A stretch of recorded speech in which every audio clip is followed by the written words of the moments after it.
one for the one and only DNVR. Two goes out to Zac, Mace, RK, and the bar. Three for Mr. B in that old trophy case. Number four still waiting for, well, bring on the chase.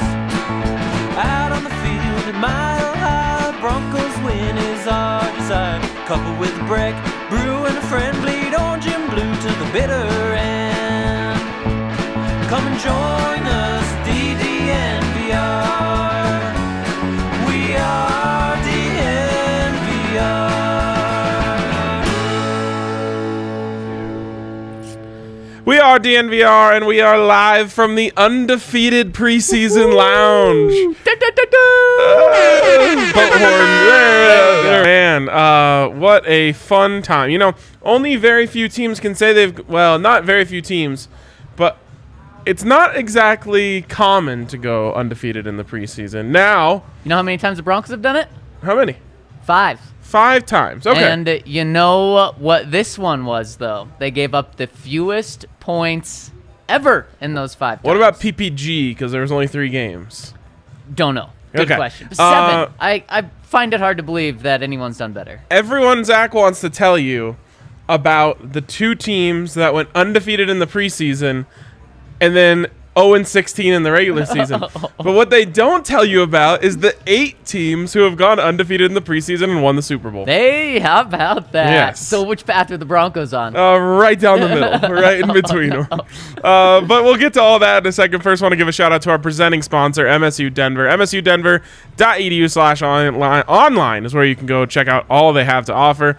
You can do it online when you check it out, and then you'll just stay online the whole time as you get your education from wherever you want, whenever you want. It's convenient for everyone, especially those of you who have a full-time job. So check out our friends over at MSU Denver, see if they have something for you, and get in on the fantastic education that they offer over there. My boy, what's up, Ryan? Undefeated. The vibes are great. But they weren't at the beginning of the game, and they flipped around, thankfully. Yes, they did, and it's kind of a tale of 2 quarterbacks here who kind of went across a similar path. We'll get to all that. I want to dive into the quarterback specifically, of course, but I just want to start, Zach, with your biggest takeaway from the game as a whole. Well, starting the game, non-quarterback, Ryan, I look at Melvin Gordon, and I look at this running game that the Broncos have, and boy, Melvin Gordon and Javonte Williams have looked as good as you could possibly have hoped in preseason. Javonte Williams didn't play tonight, not because he was injured, big relief there, but just because the Broncos had seen enough from him, and they wanted to see what Melvin Gordon could do. Is he the only dude on the roster that got sat because he was just too valuable? Seen enough? Pretty much. I mean, you saw Vaughn out there. You saw Bradley Chubb out there. You saw everyone out there except for Javonte Williams. Shows what they think of him. And yes. this running attack, Ryan, I mean, Melvin tonight rushed average 7 yards per attempt, and he was shaking and baking guys, not letting anyone tackle him on first contact. I love it, and that's what this team is going to be built on, especially with Teddy as the quarterback. Yeah, and I think it's a really good point. This team is going to be able to run the ball. What a relief that is. Yeah. And obviously, you know, they haven't faced the greatest of challenges when it comes to running the ball. But Melvin Gordon looks fast. He looks more explosive than I think he looked last year. Javonte Williams is a bowling ball. That's about the only way I can describe him. I get some. I told someone the other day I get some MJD vibes from him. Oh, I love it. And so I think this team is going to run the ball better than they did last season. Yep. And that is ingredient number 1. Yep. I honestly believe to them being successful. I think is just the easiest way of putting that. They're going to have to run the ball, and they look like they're going to. For me, my biggest takeaway is it's not going to be as easy as it looked those first 2 games. Now we say it ain't so. Yeah. I will not go. Wow, you're in a good mood. It looked so easy, and we knew deep down that wasn't real. Yep. And then you come out here tonight, and unfortunately, it should have looked the same. You know what I mean? Like, it's not as if the Rams threw out Aaron Donald. I don't even know if they played Justin Hollins. I don't think they did. They didn't play their second string quarterback. So it was supposed to look that easy tonight, and it didn't. And that just gave me pause. I really wanted Teddy to go out there and just dice him up. One great drive, touchdown, walk off. Everyone feels better, and it didn't happen. And it was just a little bit of a reminder that, like, even against the Giants, it's not going to be easy. Yeah, and not just for the offensive side of the ball, Ryan. The defensive side is what scared me, maybe even more so than the offensive side. It was scary seeing a third-string offense march down the field against the Broncos defense. And then after the game, Vic was asked about it, and he said he thought the defense was tired. And to me, maybe that's the case in preseason game number 3 if the defense is playing late into the fourth quarter. But on the second and third drive of the game, Ryan, why are they tired? I mean, if that's really the case, that's concerning to me. Very concerning that these guys are already gassed. And then he blamed the fatigue police? Yep, the fatigue police have been policing a little too much, as Vic said. Unbelievable, man. I cannot believe. I mean, the fatigue police don't stop you from being able to do conditioning work. Maybe the fatigue police can get me an escort down here after the game. Oh, you want an escort? By the way, it's nice that you bring that up, Zach, because I did want to mention it. As you noticed, to those of you who have been listening in after every game, a little bit later tonight, and that's just going to be the deal for home games, because Zach had to come here to the bar from the stadium. I thought you made pretty good time. How was the traffic getting out of there? Beautiful. Nice. Not Okay, bad at all. so that's about the best case scenario, I guess. But we'll hope to be as quick as that was and get this live as fast as we can to you guys. And appreciate you guys for being a little patient. I saw we had like 50 people waiting before the game. So home games going to take a little longer. Away games will be right after the final buzzer. So now that we have top takeaways out of the way, let's make our way towards these quarterbacks and just go chronologically. Start with Teddy's first drive. Rough. I think Teddy threw out a good reason, I should say, after the game for why he started slow on those first 2 drives. Did he say it's because I've only had half the reps? Because that'd be hilarious. Boy, that would be great. Or if he said I only got half the reps on Monday. Right, exactly. Boy, I was really held back on Monday and Tuesday by these guys not making the decision. Yeah. What he said, though, was he was really trying to incorporate Courtland Sutton and Albert O into the offense since he hasn't worked with them in the preseason game so far. So he said, without saying it, he said he was forcing it to them to try to get them going, to try to get himself going with them. And he said, something that I need to do is if those guys aren't open, move through my progressions. That's not something that I'm concerned about with Teddy, is being able to move through his progressions. So I'm going to buy it. I'm going to buy that reason. I'm not going to say it's an excuse. I'm going to say it's a reason. But still, when he's still looking at those guys, he can make better passes. That's not something that we've seen and has been a major concern for Teddy over the preseason and regular in training camp. So I'm not concerned. But man, a 1-6 start with 4 yards on those first 2 drives, it was like, oh no, why did Vic start Teddy in this game? Yeah, I was thinking the same thing, which was just like, just start ripping. Oh, do what the Rams did. They played the same guy the whole time. Yeah. Bryce Perkins threw the ball 42 times tonight. Insane. Man, he looked good. I thought he looked, you could make the argument that he looked the best of any quarterback in the game. Yeah, the first 2 drives for Teddy, it was just a worst case scenario. Nothing like, in terms of the whole game, thank God everyone came out of there healthy, because it just had the feel, I'll touch wood, it had the feel of one of those games where just like the wheels come off and everything goes wrong. Yeah. And there's a weird thing with momentum in sports like that where 1 or 2 things go wrong and then the snowball starts going down the hill. So thank goodness they came out fairly unscathed or completely unscathed. Yep. But I will say those first 2 drives, it was like, all right, so Teddy can't move the ball on their backup defense, and their backup offense can move the ball on the Broncos' starting defense. And special teams. And then special teams. Not a surprise, but... Yeah, if we were giving out anti-helmet stickers, I'm actually giving one to Vic Fangio, not to Tom McMahon. I am not going to blame Tom McMahon for one single thing that goes wrong this year. It is everything that goes wrong with special teams is 100% on Vic Fangio's shoulders. He's the one who employs Tom McMahon. He's the one who had ample opportunity after ample opportunity to replace him, hasn't done so. So Tom McMahon, I feel about you the way I felt about Kendall Hinton. I'm sorry, but you're in over your head. It's not your fault. You were put in a terrible situation. They somehow keep paying you. I don't blame you for taking the paychecks, but this is on Vic Fangio. Man, and Vic is making it known how displeased he is. I mean, that may do very something well about be it.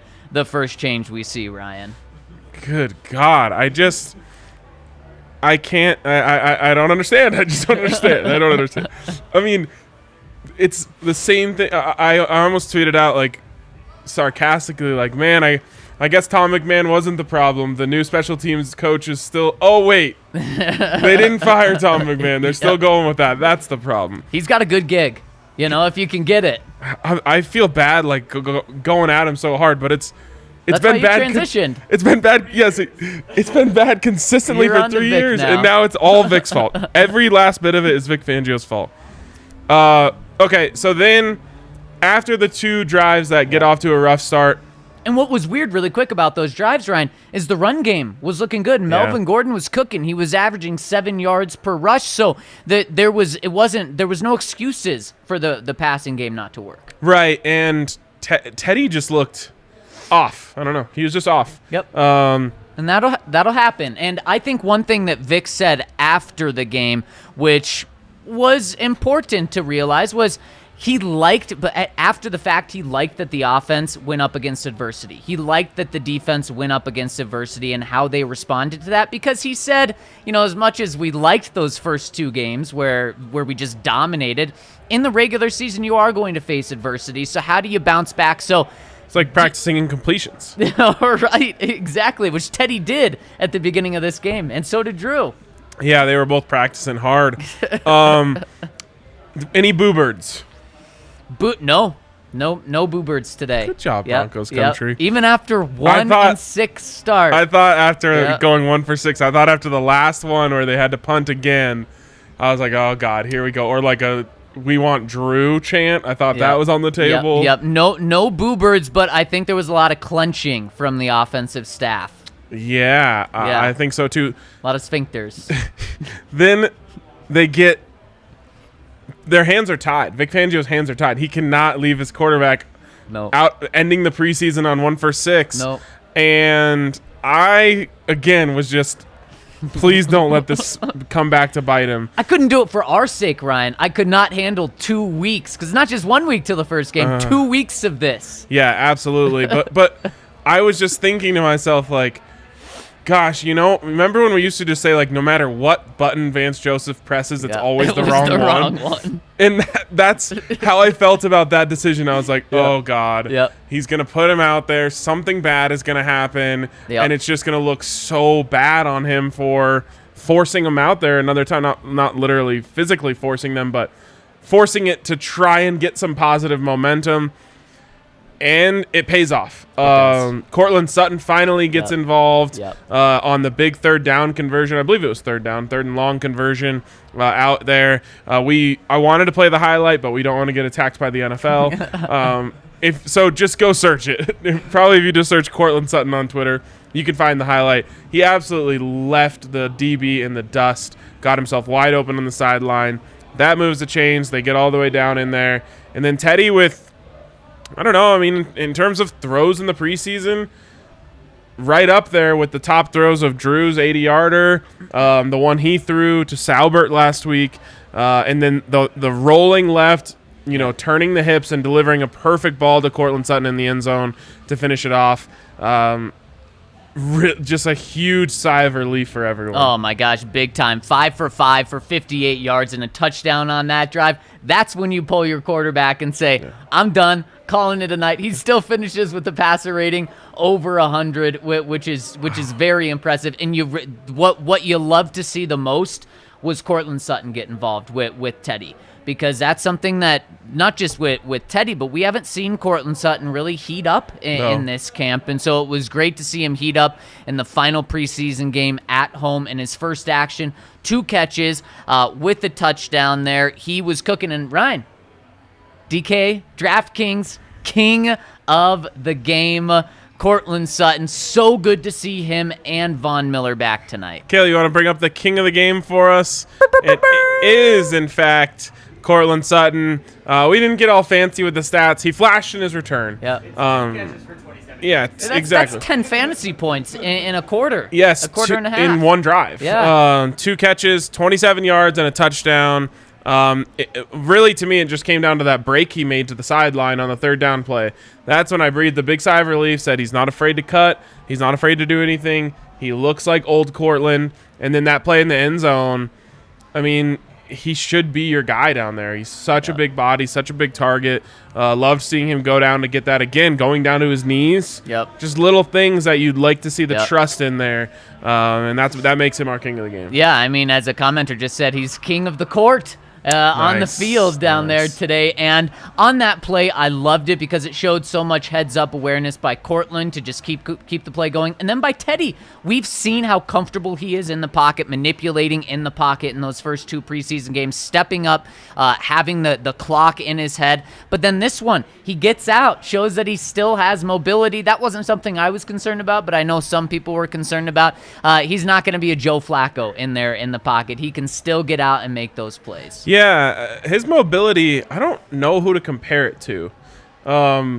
It's not Joe Flacco. It's not, obviously, Lamar Jackson. Right. It's somewhere in between there. But where would you rank him just compared to Drew Lock? Obviously, there's a touch below. He doesn't have the breakout mobility to turn it up the field and turn on the burners. But he has something that's more important, and that's that pocket presence and pocket awareness and pocket feel. Okay, Zach, so they get the touchdown. Everyone's feeling better. Yeah. I don't think anyone's feeling good. And I'm sitting there thinking to myself, Kale, do you hear that music? I think I do. I'm sitting here thinking to myself, oh gosh, you know what they can't afford? They can't afford Drew Lock to go out there and look awesome after he goes out there and Teddy was just meh. And so I put on my conspiracy theory, my tinfoil hat, and I'm thinking, there's no way they go out here and give him a good series of plays. So they run one right into the back of the offensive line, and I turned to Kale and I said, watch them run it right into the back of the offensive line again. And they do so, and then they call a pass on 3rd down, and it was like deja vu all over again. This is exactly what absolutely destroyed this offense last year was run, pass. Yep.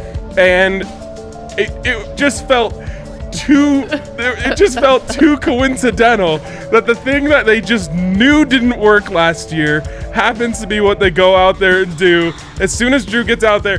If Drew goes out there and leads a beautiful touchdown drive on that drive, everyone's losing their minds. Well, I would buy it if Teddy didn't have the touchdown drive before. Okay. So get that hat off. All right, I'll take that. No, you can keep it on. Oh, I really don't like it. Yeah, that was brutal. I mean, 3 and out for 4 yards. It was so bad. Yeah. It was so bad, Zach. And again, the 2nd down draw into the back of the offensive line was just like, you've got to be kidding me. Where's Devontae Booker when you need him? It was just so last year. It was so 2020. Yeah. It's exactly what we hated so much last year.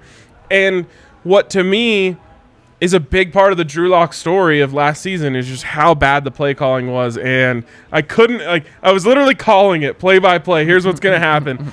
And it's exactly what happened. So I did have to put my conspiracy hat on a little bit, especially because I know they know what works for Drew. Right. Because eventually they got around to it, and he was awesome. Yep. But it took another series to get the bad out of the way. And that play, the strip sack, was just something that Drew couldn't afford. And now, obviously, the competition was over, but that... If the quarterback scoreboard was still going, Ryan, that strip sack would have lost him the day because he did bounce back. Would have lost him the competition. Right. Yes, exactly. That he did bounce back and finish just like Teddy finished with a beautiful touchdown drive that you love to see, but you can't have those plays where you sit in the pocket too long. These guys, especially when you're with the backup offensive line, but that sack was on Drew. He was in the pocket for over 3 seconds. Cameron Fleming got beat. It was an L for Cameron Fleming. There's no doubt about it, but it was also an L for Drew. But then you like that he did have a 3 and out to start the second half. You didn't like to see that. You're thinking, oh my gosh, we didn't think he could be any worse than Teddy to start. But then he comes back. Very, very nice drive for him to finish the preseason with confidence. And Ryan, we know that we're going to see Drew at some point this year, whether it's due to injury, which we hope doesn't happen, touch on wood, whether it's due to poor play, again, touch wood, hope that doesn't happen, but the likelihood is that we're going to see Drew again, and so this is the last time we're going to see him before whenever he shows up in the regular season, and at least he finished with some confidence. Yeah, I will say, and it wasn't all just the play calling. Conspiracy hat? There was just a lot of 2020 Drew in tonight's game. Oh. And it was just a little disappointing to see. I'm very happy that he was able to finish on a high note and he can have that confidence, but I know everyone wants to make excuses for him, and Cam Fleming, it was a bad play. It was a terrible play. Yeah. But you're right. And I tweeted this out. In that situation, which is like your coach is kind of in between, do I push it or do we just take it into the locker room? Well, you get the pass interference call, and they've called timeouts, and as a coach, you kind of want to stick it to the other coach for calling timeouts. So your coach is like, all right, I'm going to get aggressive. But your coach has to be able to trust you in that situation. Mm-hmm. He has to be able to trust you as, hey, we're going to get aggressive, but I need you to be smart and aggressive. Right. And what I tweeted was you have to have your internal clock go 1 beat faster. Mm-hmm. Just 1 beat faster to where you're saying, all right, I feel like I've been in here for a while. I got to get rid of it. Or I got to scramble or whatever it is. And Drew got too comfortable back there. Someone tweeted at me, it was blindside. No, it wasn't. It was on his eye side. He has to see that he's getting around. He's going around because, it wasn't a clean beat right at you. But you have to know he's going around, so he's going to come from this side eventually. Got to at least protect the ball. Yep. And he didn't do it. That gave me last year Drew Lock vibes. And then the other one that really felt like it was deja vu was the wide open Tyree Cleveland streaking down the sidelines. Too flat, too strong. Yeah. It's plagued Drew with his deep ball since he got in the league. He just tends to throw it with not enough air under it to give the receiver time to get under it. That's what he did. He missed it. But I really loved him going through that adversity. You saw how mad he was that he missed that throw. He could have hung his head. He could have started thinking about, this is, I blew my opportunity here. I had the fans on my side, that sort of thing. Mm-hmm. But no, he went back out there and had his best drive of the day, probably the best drive of the day for the Broncos. They gave him a bunch of play action, which again, would have done it on the first play when he got out there if I was trying to go score a touchdown. Hat? I don't need the hat. You know what I'm saying. But just really good for him to get that confidence. And like you said, you're right. That's going to be the final taste he has in his mouth as they go into this season and eventually work towards probably needing him at some point. Yep. And on that drive, back to back to back first down passes for Drew Lock. I don't know how they ruled that catch from Kendall Hinton a catch, but it worked out. Got a first down on that one. And then, of course, you feel great for Austin Fort getting in the end zone. Yes. As he'll probably land on the practice squad, but a really feel-good play. Drew, a great drive capped off with the touchdown. Yeah, and you could tell he really wanted to get it to Fort just because of everything he's gone through. And as soon as he throws the touchdown pass, he's like running in there to go celebrate with him. He's really happy for that. What you love, these are the little things you have to hang your hat on in the preseason, the little storylines. Yep. Austin Fort, probably not a Bronco by Tuesday, maybe a practice squad guy again. I assume he still has a little bit of eligibility there, but just really nice to see Drew finish on that note. Yeah, it was. And on that drive, 4 for 4, touchdown, over 50 passing yards. It's crazy. It's crazy how Drew and Teddy had nearly outside of the fumble from Drew, the strip sack. They had the exact same night. And the exact same preseason. Yeah. Do you have the final stats of the whole preseason? I do. Drew, 19 of 28. I believe that's like 65%.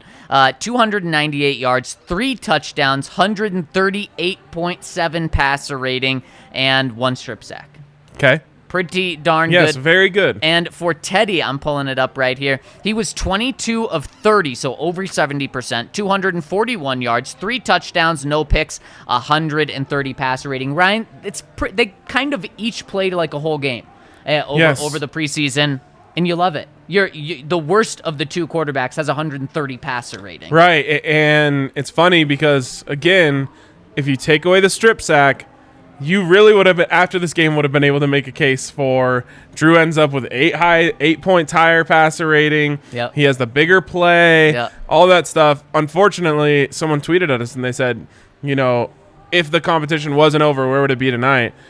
To me, it would have been definitively Teddy. Yeah. Because of you were just waiting for someone to make a mistake. Neither guy had done it. Right. Drew holds onto the ball for a beat too long, and that would, like, we would have been sitting here saying that decided the competition. Yep, you're absolutely right. We would have. And so Vic Fangio is so lucky that the decision to play both of these guys tonight didn't come back to, because Ryan, after those first 2 drives, I'm not just thinking how messed up my Twitter mentions are going to be for the next 2 weeks, but what are we talking about after this game? Are we talking about now the quarterback competition is back open? We don't have to worry about that. We don't have to worry about it. I was thinking all sorts of worst case scenarios of like Brett Rippon starting a game in week 1. By the way, what happened to Brett? Just wasn't good. But like all preseason. Yeah, not good. Not good. It's kind of weird. Do you think he makes the team? No. No, I don't think so either. I mean, I know they want to keep him around. I think he still has practice squad eligibility as well. So you run the risk of losing him to Skangs in San Francisco. Over under 50.5 passer rating for Brett tonight. Under. Way under. 40 points under. What he had a 10 passer rating? He had a 10.7 passer rating. 3 for 7, 17 yards and a pick. Dude, I don't know what happened to him. He was so competent before. Yeah, he was. And is that how bad the Jets are? Last year?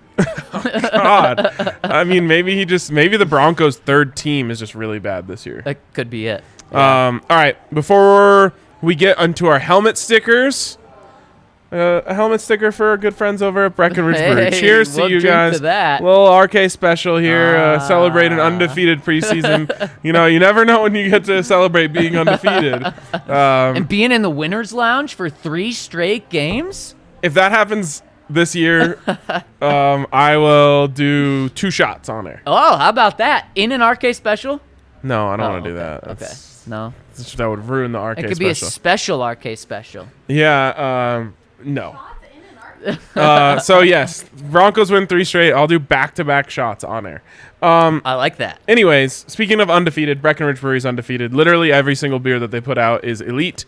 And if you're looking for a game day beer, there's no better one than Broncos Coutry. What is it? Hoppy Pale Ale. Oh, yes. It's called Broncos Coutry Hoppy Pale Ale. Yeah. It is delicious. And great. The packaging is pristine. Incredible packaging. Yeah. And you can't miss it. No, you can't. So check out our friends over at Breck Brewery.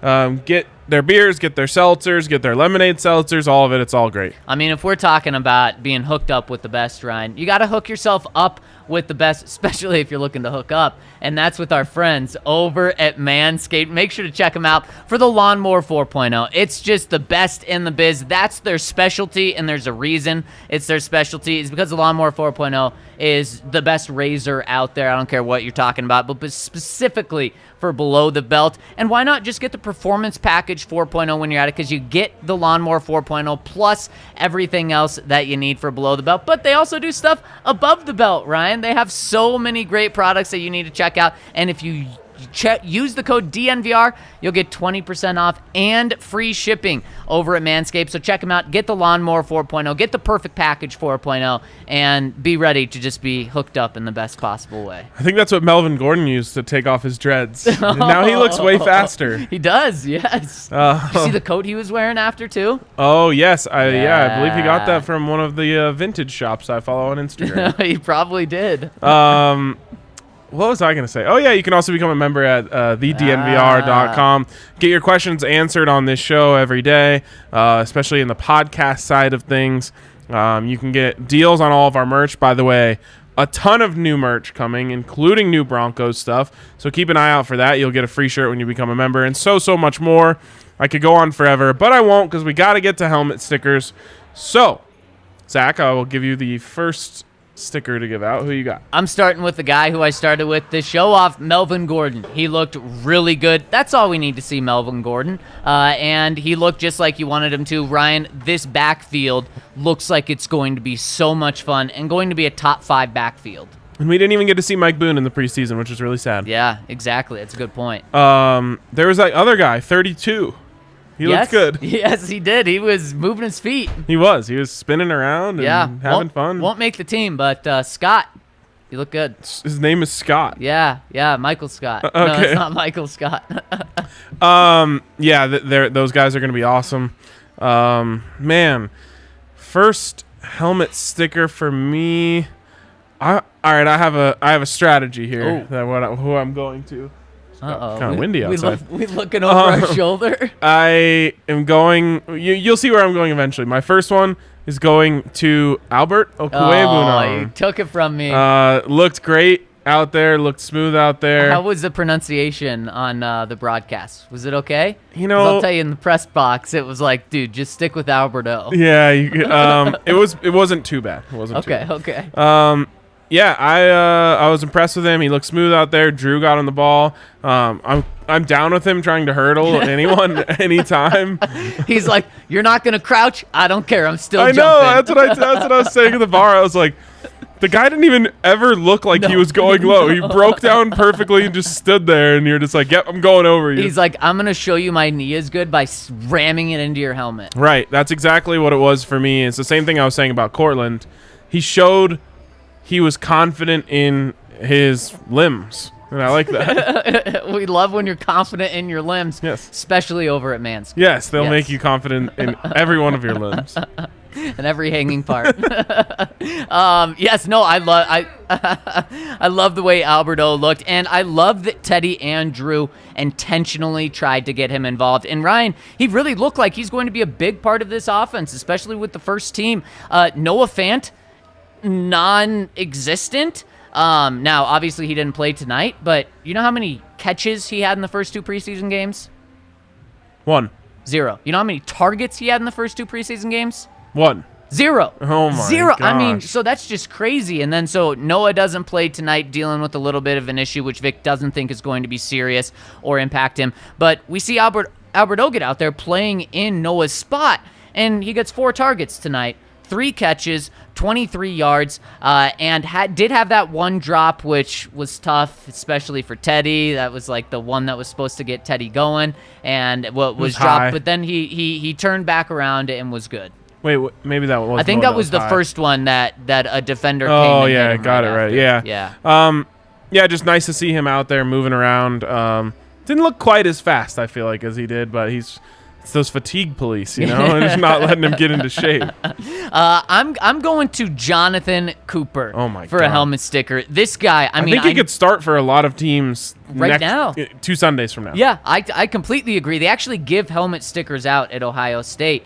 If the Broncos did it, I mean, he may have the most helmet stickers of anyone outside of the quarterbacks for this preseason. I think he would outdo the quarterbacks. It just incredible, Ryan. We know he's making the roster as he should. It just looks like the Broncos got an absolute steal in the 7th round. I mean, I said either last week or 2 weeks ago that he looks like he's playing like a 4th round pick. Ryan, he's playing like a first round pick right now. 100%. And it is just insane. So happy that the Broncos took a chance on him, because he was a guy that had a swollen heart is what he said. It was swollen, had to get a procedure on it. That you're certainly taking a gamble when you do that, and that gamble has paid off big time. Yeah, it's just I'm not like a big draft nerd, so I didn't even hear about him. Like that's how far down. But I'm just like wondering what his college tape looks like. It's not like he slipped through the cracks at like Alcorn State or something. Right. He's playing at Ohio State. Yep.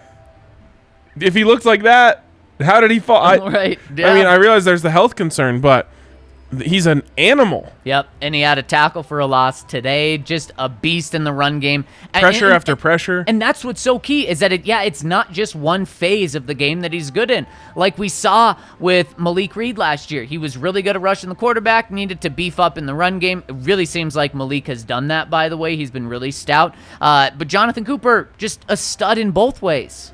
The old alien thing. If an alien came down and watched the Broncos 3 preseason games, they knew football really well because of alien football, but they didn't know anything about American football and who the players were.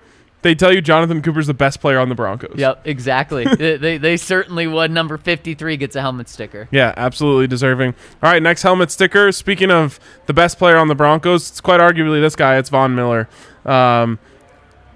Almost had a sack on the first snap. Almost gets a sack a little bit later. Super active. He did my favorite thing, which is just absolutely discarding a tight end that's trying to block him in the run game. So mean. It looks so effortless. Yep. Like it almost looks like it's part of a play. Yep. Where like the tight end's just supposed to move when he tells him to. Yep. Tight end tries to block him, tosses him aside, makes the play in the backfield. I was like, that's old Von Miller to me. And one of the things he said after the game, Ryan, was Von never left. And it looked like that. I mean, it certainly looks like He said that Von, in third person? Yes, he did. That's a Von thing to say, too. Yes, If is. you want to be like Von, just talk about yourself in first person. That's something that Zac Stevens would say about Von Miller. Solid. I just thought he really looked like himself out there. Yep. I still can't get over this stat that they keep showing on the broadcasts, which is that Von Miller and Bradley Chubb have played 20 games together, and they have 7 forced fumbles in those 20 games. Wow.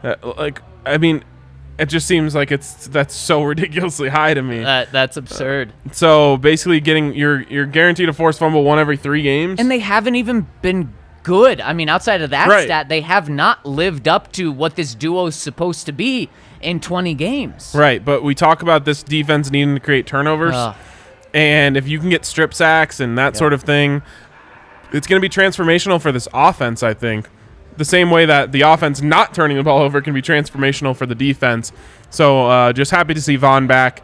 And, he should be the best player on the team. He's the highest paid player on the team. Yeah, you're 100% right. I'm going to go another helmet sticker to Josey Jewell, a guy who we have not talked about at all because he's been injured. We've been talking about Justin Strnad, Alexander Johnson, really Justin Strnad. But tonight, it was Josey Jewell. The Broncos actually started in nickel, and he was the inside linebacker that was on the field, and then he also had a big sack that was called back for something that didn't have to do with him, but it was just a beastly sack still. Like to see some life out of Josey Jewell, and this is a great problem for Vic Fangio to have. Who do you take off the field when you're putting nickel on, when you're putting dime on? Now, dime, you're probably not going to have any of those guys out there, but a great problem to have where you're comfortable with it being Alexander Johnson, where you're comfortable with it being Josey Jewell, and I think the more the season goes on, they're going to be more and more comfortable with Justin Strnad. Yeah, you definitely want those pieces. You got to have them, so nice for Josey.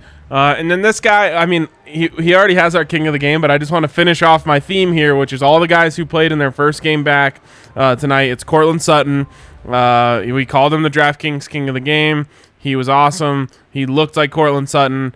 And I kind of agree with what they said before the game, which is like we need those guys to get out there and show that they feel confident. Yep. I feel like all 3 of those guys really showed like they were confident. Yep. And I feel more confident now because of it. Now, was the risk worth it? No. We don't have to know. Right. And thank the Lord. Thank goodness we don't have to know if the risk was worth it. The answer is no, it wasn't. But it's fine because everything worked out just fine. And now I personally feel more confident in all 3 of those guys. You know what Vic was doing before the game? He was touching a lot of wood. He was touching a lot of wood, hoping that it would end Walking this by way. every locker. I think those lockers are made out of wood. He was sitting in the locker before, just pounding on it.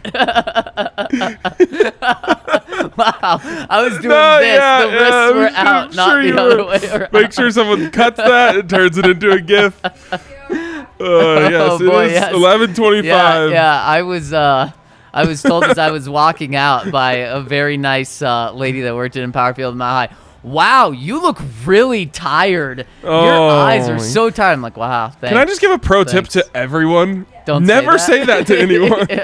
It's such a mean thing to say. Like, maybe you're like doing it to show them sympathy. Like, oh man, why are you so tired? Right. Every time it just makes that person feel bad about themselves. Yes, it does. It does. I think you look fresh face. Thank You're you. spring chicken. Thank you. Yes. After all that wood touching. But what was I saying about the wood touching? Vic Fangio was very nervous before the game. Yes, so Vic Fangio, good. All good. All of those, there we go. All of those guys you do feel a lot more confident about. Really good to see. Especially just, I'm not worried about Noah Fant, but Noah Fant hasn't been lighting it up in training camp. Not to his fault. He hasn't been looking bad, but it was just kind of something in the back of your mind. Kind of like Garrett Bowles potentially getting got some good comments coming in. Garrett Bowles, he's also in the back of my mind of like, how good is he right now? I've seen a little bit of struggles, and don't know how we're going to make it through this right here. But I'm going to give a final helmet sticker to Trinity Benson. Sorry, 3 only. Sorry, Trinity. It's being redacted. TB12 is what we call him, what He's the on the country team. calls him. He's on the team. 2 things that he didn't do. We going Sharpie? Yeah. Oh, Hell Sharpie. yeah. We got to go Sharpie for TB12 with a nickname like that. He was back there to return punts and kickoffs. Now, didn't have to do either because their punter was, helmet sticker to him. Seriously, he can have 4. So people that were at the game, Yeah. I saw multiple people tweeting, and they just assumed it was Johnny Hecker. But it wasn't Johnny Hecker. He's dealing with like COVID protocol stuff. Yeah. It was Corey Bojorquez. Easy for you to say. Not really. And the dude literally looked like the best punter in the NFL. Yeah, yes, he did. I mean, downing it at the 1 yard line. You have the Rams playing some hot potato to keep it in. Twice. 67-yard bomb. This guy, twice. That went out on the 1. Yeah, you're right. Insane. I've never seen anything like it. Meanwhile, the Broncos had a punter issue at one point. They ended up with Colby Wadman for like 2 years. These guys have COVID protocol issues. They bring in the best punter in the NFL overnight. Tom McMahon. Colby Wadman, Tom McMahon's guy. Rico up in Chico. Rico. And Trinity Benson leads the team in receiving. Wow. Yeah, how about that? So we had the one from Locke tonight, the one from he had 2 from Teddy and 1 from Locke in the first game. How many catches did he end up with? 5, 6? Sure. Yeah, that sounds about right. Okay. Tonight, 2 for 2 for 34 yards. He's on the team. If he doesn't make the team, Ryan, what are we doing? Why are we doing training camp? Why are we doing preseason? He's probably been the Broncos' best receiver in preseason games and second best, only behind Jerry Jeudy in training camp. Trinity Benson from East Central College? Is that what it is? Yes, in Kansas? I want to say Texas. All I've heard, no offense to East Central, I think Oklahoma? Oklahoma. Yeah. All I've heard about East Central is it's just in a terrible town. So anyone from there, I'm sorry. But just shows you how far he's come. Trinity Benson. I just want to make sure we're getting this correct. Trinity Benson from TB12, where's he from? East Central, baby. East Oklahoma. Central, Oklahoma. Let's find out a little more about East Central. What's the town? Do you have any guesses? Still, it's not Stillwater. Stillhead. Wait, this one says that it's in Missouri. It can't be this one. There's multiple East Centrals? Apparently there are multiple East Centrals. How about that? I said East Central College. He went to East Central University. I can't believe you would say he'd go to East Central College. I know. It's disrespectful. My apologies to everyone who went to East Central University in Ada, Oklahoma. How do you spell that? ADA. Wow. Last thing we need to know is what their team mascot is. Do you have any guesses? Is it a funny one or is it No. I'm gonna go with the Bears. Close. Tigers. Oh. And their mascot's name is Rory the Tiger, but it's spelled O-R-O-A-R-Y, like because it roars a lot. It's Rory. Oh, thinkers out there. I got to give it to East Central. Anyways, shout out to Trinity Benson. He's been awesome. Shout out East Central, Ada, Oklahoma, the whole squad. So, when you do the Google search and it like does the it like finishes it for you. Yeah. If you do Ada, okay, the first one that pops up, Ada, Oklahoma population. The next one's not funny. Is Ada, Oklahoma murders. So good God. Wow. Okay. Adds up with what you were saying. Yeah. So people in the comments are saying that they love drunk Zach, but it's just tired Zach. Yeah. There's no drunk unless Zach here. Zach had unless Zach had a flask under the table at the Broncos press box today, which he wouldn't be the first media member who was doing that. Yeah, tired Zach. Look at my eyes. So tired. Those who have been listening to the show for a long time know we do some of our best work when tired. After games. Yeah. I'm pretty sure the legendary "that's a big boy" comment came after preseason game number 4. And I'm sad. We only have one more night game. Yeah, that's actually a huge bummer. I was asking you that the other day. Yeah. And it's an away game. Thursday night away. But the good news is it will be after dark after the home games for most of the season. Well, I mean, after sundown. Yeah, after dark, right? No, that's the beginning of dark. What is? Sundown is the start of dark. After dark is beyond that. Right. But does the sun go down like 4:30 Yes. in the winter? Yeah, so it'll be after dark. No, that's After during dark. sundown? I'm so confused. If it's dark, it's after dark would be when it's light out. After dark is like moon's up in the sky. You're past dark, or you're at a whole new thing. You're waiting for light. It would be light if it's after dark. After dark is dawn. Right? Yeah. They say That's essentially the point the of this. light is light is always darkest after dawn, after darkness. It's always darkest before the dawn. I don't even know where to go with this right now. I'm gonna give us a chance to reset here by telling you about our friends. Best episode. If you guys want to sound like we do right now, hit up our friends at Solace Meds. That was good. They've got smoking hot deals in 4 convenient Colorado locations. One in Fort Collins, Wheat Ridge, one off of Broadway, and one's just blocks away from the DNVR Bar on East Colfax, right down the street from here.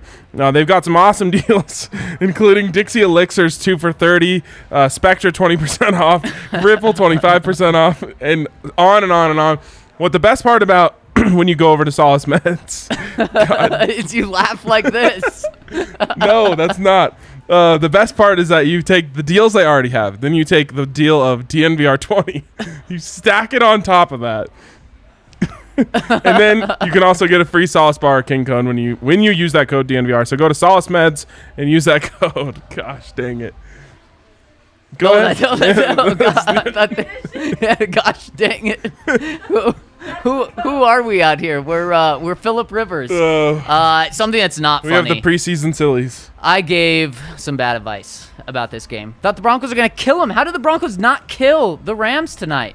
I'm sorry, but I just can't take the Broncos minus 9.5. Oh, well, you were right. I mean, I thought it was easy money over at DraftKings Sportsbook. Won tonight, but Ryan, they're not going to win for much of this season because we're going to be giving out some killer picks. But here's the thing. You don't even have to fleece DraftKings. They don't have to fleece you. For you to get in on this deal that they've got going on, you turn $1 into $200 in free bets if you bet on one preseason game or one regular season game in week 1. That's all you have to do. And then they'll give you $200 in free bets. So bet on any any week 1 game, and you'll get $200 in free bets over at DraftKings Sportsbook. It's that easy. Plus, get in on all of the same game parlays that they've got going on. I cannot wait for the regular season. Broncos favored right now going into New York week 1. That's something to keep your eye on. So make sure to download the top-rated DraftKings Sportsbook app now and use promo code DNVR when you sign up to turn $1 into $200 in free bets over at DraftKings Sportsbook for a limited time only at DraftKings Sportsbook. Must be 21 or older. Colorado only. New customers only. Restrictions apply. See DraftKings.com/sportsbook for details. Gambling problem? Call 1-800-522-4700.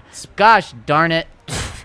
Speaking of, I gave out a juicy 3-leg parlay on the show yesterday for college football. Illinois +7. Yeah, I mean, I had to put that in. Scott Frost for life is what I'm hearing. Scott Fraud. And then UCLA -10 in the first half. Easy cover. San Jose State -13.5 in the first half. Easy cover. We got a boost from DraftKings Sportsbook, so it's +755. Ooh, throw a couple units on that, and boy, you're the sitting life pretty. is your oyster right now. Yes, I mean, you just keep messing up phrases. Oh, the world is your oyster. Yes. Keep playing the hits, Zach. Allie, do we have any super chats we need to get to? I saw one earlier, so yeah. we're going to have to scroll for it and find it. That's a lot of scrolling. The people are having a good night, too. We've had 2 producers. Wow. And they basically look like the first 2 drives of Drew Lock and Teddy Bridgewater so far. Allie's going to turn around. She's going to do a little Drew there Lock it is. touchdown drive. I knew there was one. You called it. From Colin Waples? Waples. Colin Waples down in Naples. Yes. Lots of runs on second down and long. Yeah. Seemed like starters didn't give 110% effort. I don't want 110% effort. That's true. When those guys are out there.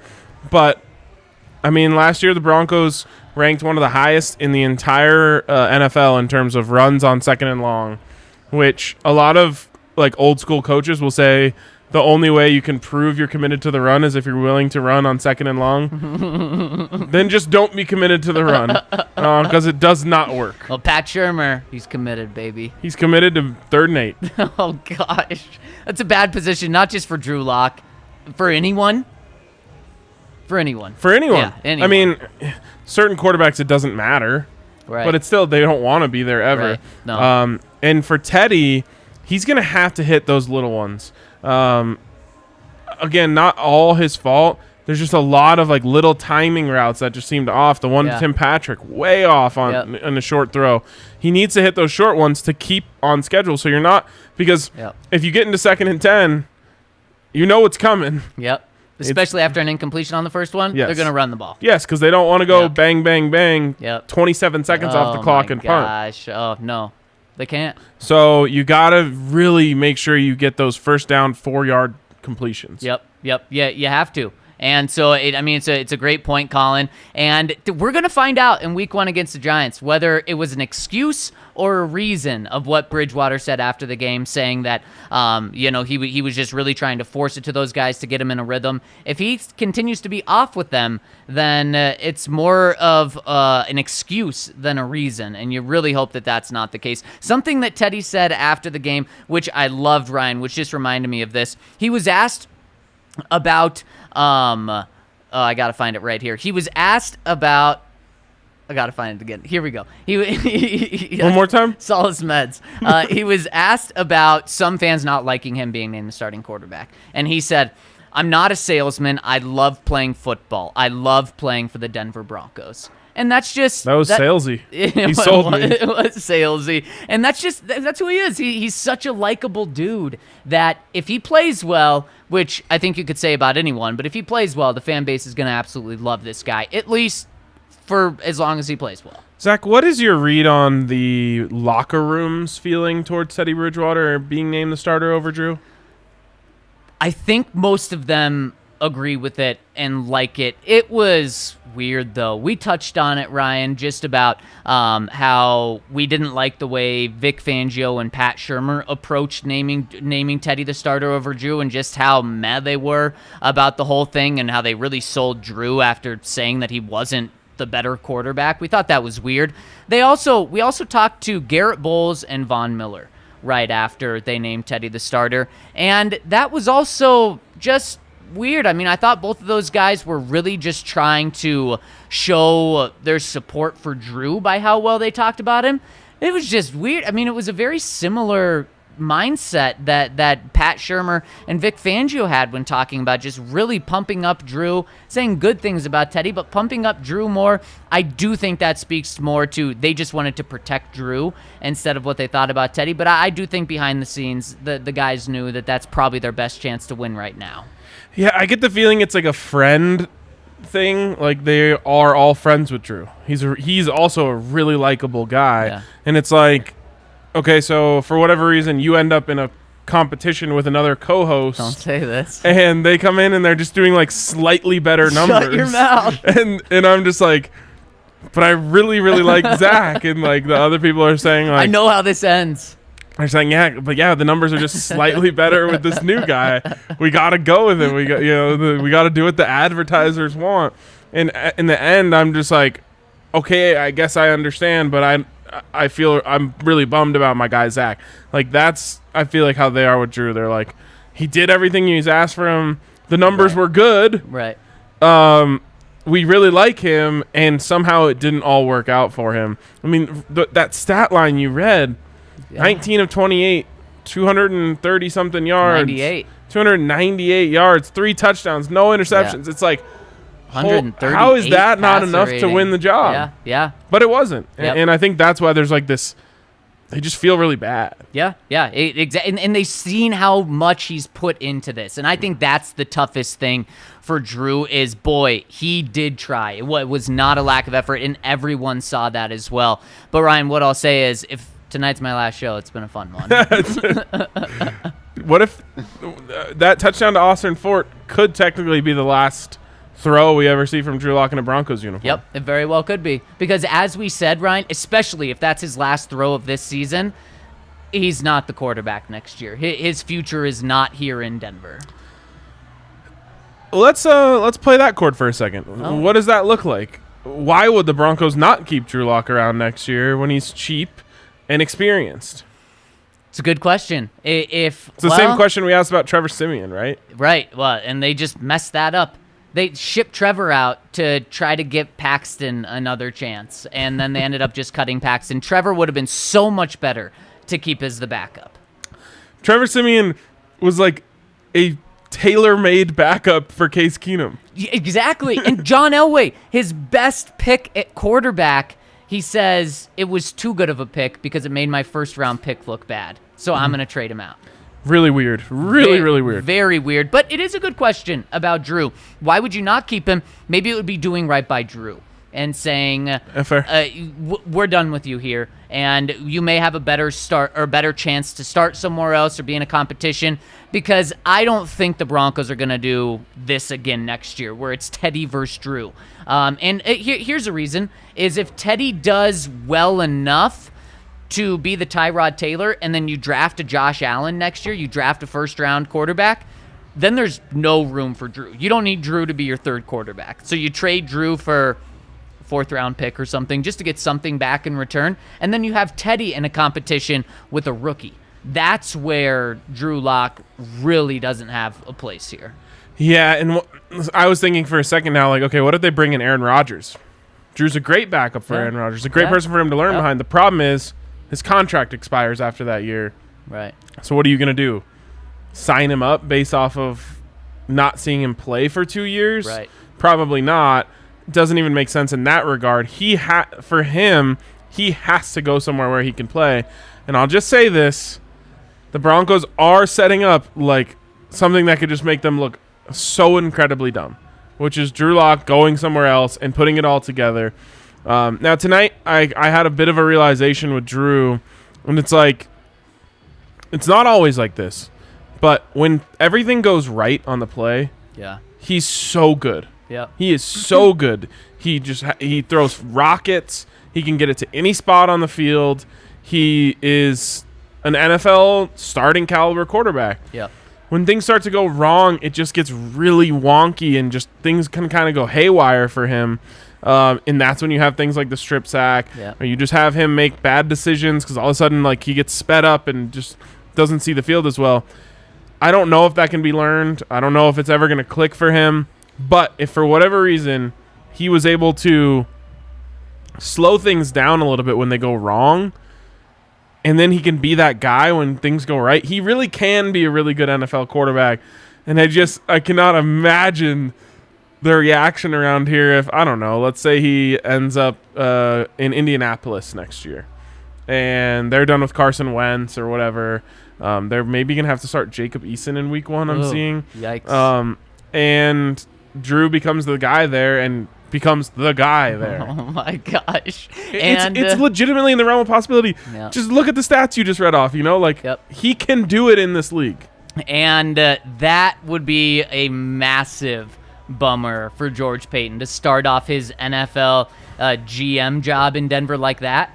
Not only did you pass up on one potentially in Justin Fields or two in Justin Fields and Mac Jones, you also had one on your roster and sent him off. Yep, that would just be terrible. And Ryan, that's why so many people, understandably so, they see the good things from Drew and they say, I want to overlook the bad things. I want to hope that he can overcome the bad things and be the good quarterback, because when the highs are there, they're great. I saw so many people tweeting that, when Drew was on today, just how much more exciting it was than even when Teddy was on. And they both finished their good drives with nearly identical stats, but Drew's just has the flash. It's more fun. That's why if Paxton Lynch, or I shouldn't say Paxton Lynch, if Trevor Siemian had the stats that Drew did last year, people would have been so done with him. They wouldn't have wanted him in a quarterback competition. He wouldn't have been 82% on your poll a week ago. They would have said, no, get out of here. You're not good. But it's the upside that you see, and it's that word potential that is so dangerous in the NFL. And we're seeing how dangerous it can be with a guy like Drew. Perception is pretty much everything for quarterbacks in the NFL. Even if Drew Lock was a projected third-round pick and the Broncos picked him in the second round, everyone would have jumped ship right away off it. But he didn't have to be a first-round pick because he was projected first-round pick. So then he had this steal thing attached to him.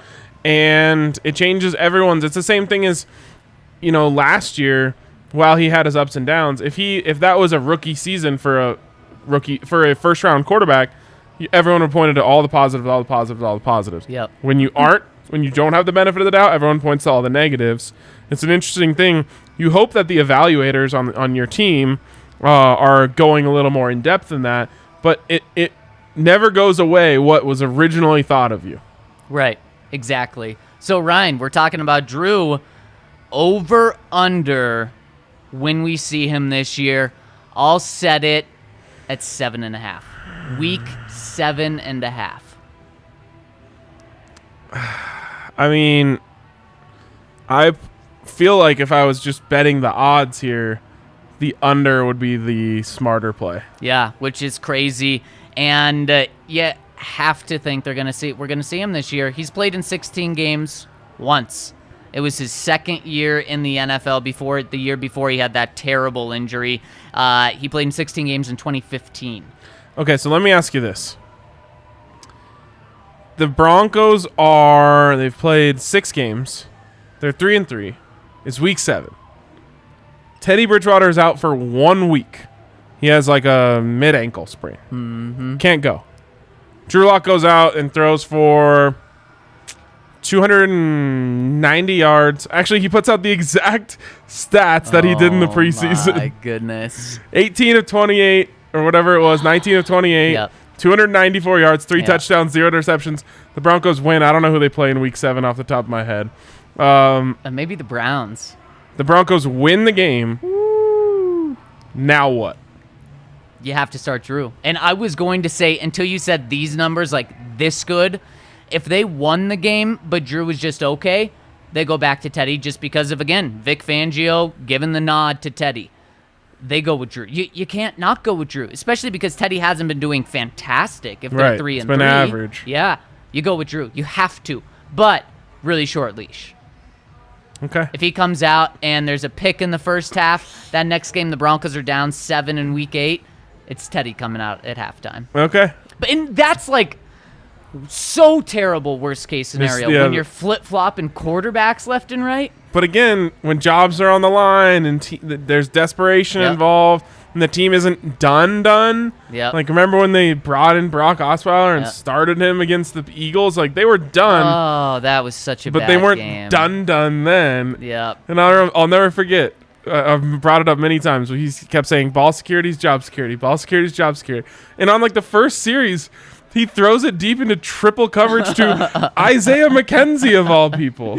Just insane. Isaiah McKenzie.